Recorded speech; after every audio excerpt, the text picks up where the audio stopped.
गर्दन का दर्द, कंधों का दर्द और वहाँ से वो दर्द का हाथ में उतरना, क्या ये सर्वाइकल स्पॉन्डिलाइटिस तो नहीं है? अक्सर लोग मुझसे पूछते हैं कि मेरी गर्दन में दर्द है, कंधों में दर्द है और वो पिछले काफ़ी महीनों या सालों से है, क्या यही सर्वाइकल तो नहीं है?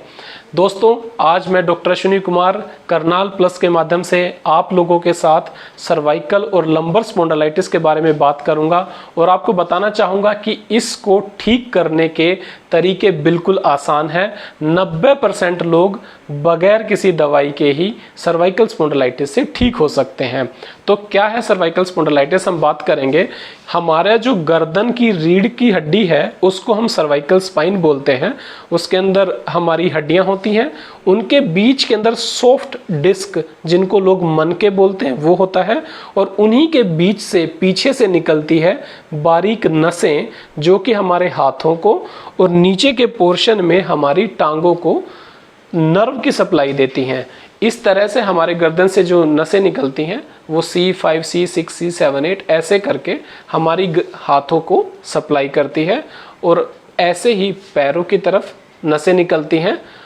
जब कभी भी ये मन के हिल जाते हैं या इनकी सेटिंग खराब हो जाती है, ये छल्ले हिल जाते हैं, नसें पीछे की तरफ चली जाती हैं, तो वो नसों पे दबाव डालते हैं और पूरी टांग या फिर पूरे हाथ में दर्द का आना हो जाता है। इसी बीमारी को कहा जाता है सर्वाइकल स्पॉन्डिलाइटिस और ये शायद ही कोई ऐसा आदमी हो जिसको जिंदगी में ना हो। हम सभी लोगों को कभी ना कभी कमर या गर्दन का दर्द हो ही जाता है। हर बार वो सर्वाइकल स्पॉन्डिलाइटिस नहीं हो सकता है वो मस्कुलर पेन भी हो। आखिरकार इस दर्द के होने के कारण क्या है? ये एक लाइफस्टाइल रिलेटेड डिजीज है। ये हमारे गलत तरीके से बैठने से, गलत तरीके के सोने से, बहुत ज़्यादा मोबाइल फ़ोन का प्रयोग करने से, लंबी समय तक कंप्यूटर, टीवी या स्क्रीन के सामने बैठने से होता है।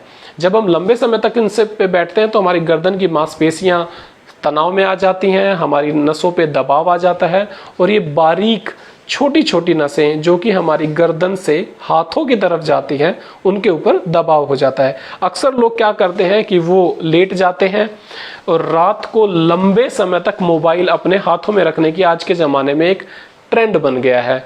बंदे एक तकिए से जब काम नहीं चलता वो अपने हाथों में मोबाइल रखते हैं, उसको देखने की कोशिश करते हैं।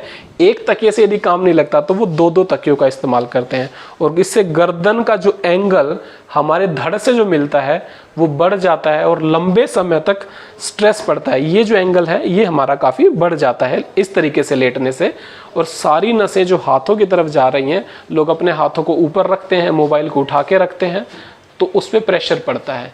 इस वजह से ये एक दर्द बहुत कॉमन आज के ज़माने में हो गया है। दूसरी बात, बच्चे, बूढ़े या आम आदमी जो कंप्यूटर पे लगातार बैठ के काम करते हैं उससे भी ये दर्द बढ़ जाता है। इससे फिर बचने के तरीके क्या हैं? सबसे अच्छा तरीका बचने का ये है कि आप अपने गर्दन का पोस्चर हमेशा ठीक मेंटेन करें ताकि ये 2 की बजाय 1 और मुलायम और पतला तकिया ही हमेशा यूज़ करें। चाहे आप करवट से सोएं या सीधे सोएं, कंप्यूटर पे काम करते हैं, स्टडीज़ करते हैं, तो आप लोग 2 घंटे से ज़्यादा लगातार एक पोस्चर में बैठे हुए ना रहें। उसके लिए कुछ व्यायाम भी हैं जो मैं आपको बताना चाहूँगा। आइसोमेट्रिक एक्सरसाइज, अपनी गर्दन के पीछे दोनों हाथ रखें, अपनी गर्दन के पीछे दोनों हाथ रखें इस तरीके से और जोर लगाएं। गर्दन को आगे की तरफ और हाथों को पीछे की तरफ, सामने रखें और गर्दन पे पीछे की तरफ जोर लगाएं, साइड में रखें, इस तरीके से जोर लगाएं, फिर इस तरफ रखें, इस तरीके से जोर लगाएं। ये एक्सरसाइज दिन में 2 या 3 बार और एक पोस्चर 10 बार तक आप कर सकते हैं। इससे आपकी मसल्स की जो टोन है वो ठीक हो जाती है, आपके जो मनकों की सेटिंग खराब हो गई थी वो ठीक हो जाती है और जिन लोगों को ये बीमारी बढ़ जाती है तो कभी कभी हाथों में दर्द नीचे तक उतरता है, सूनापन, झंझनाहट, रात में सोते सोते हाथों में ऐसा लगता है जैसे कि उनमें जान नहीं है, वो ढीले पड़ गए हैं, ये अक्सर देखने को मिलता है। एक्सरसाइज करने से, अपना पोस्चर ठीक मेंटेन करने से और डाइट का क्या रोल है कि आप अपने खाने के अंदर वो कोई चीज़ें ना लें जो वायु दोष और वात और पित्त को बढ़ाती है। उससे क्या होता है कि आपकी गर्दन में जो मस्कुलर पेन है वो बढ़ जाता है।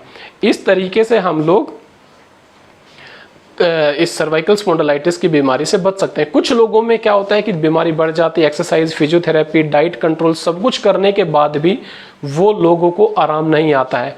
ऐसे सिनेरियो में नसों पे दबाव का ज़्यादा हो जाना है, तब हम लोगों को गर्दन के एक्सरे या कभी कभी पेशेंट्स का एमआरआई कराकर भी देखना पड़ता है। रेयर केसेस में कुछ लोगों की इसमें सर्जरी भी करनी पड़ी थी, मगर लेकिन सबसे अच्छा तरीका यही है कि आप लाइफस्टाइल को चेंज करेंगे तो ये बीमारी ठीक हो जाएगी। और मैं आज करनाल प्लस का धन्यवाद देना चाहता हूँ कि उन्होंने एक ऐसा अच्छा प्लेटफॉर्म बनाया जिस पे हेल्थ रिलेटेड टिप्स आते हैं, और इस प्लेटफॉर्म के माध्यम से हम लोग अच्छे अच्छे टॉपिक्स आप लोगों के सामने लाते हैं। Thank you.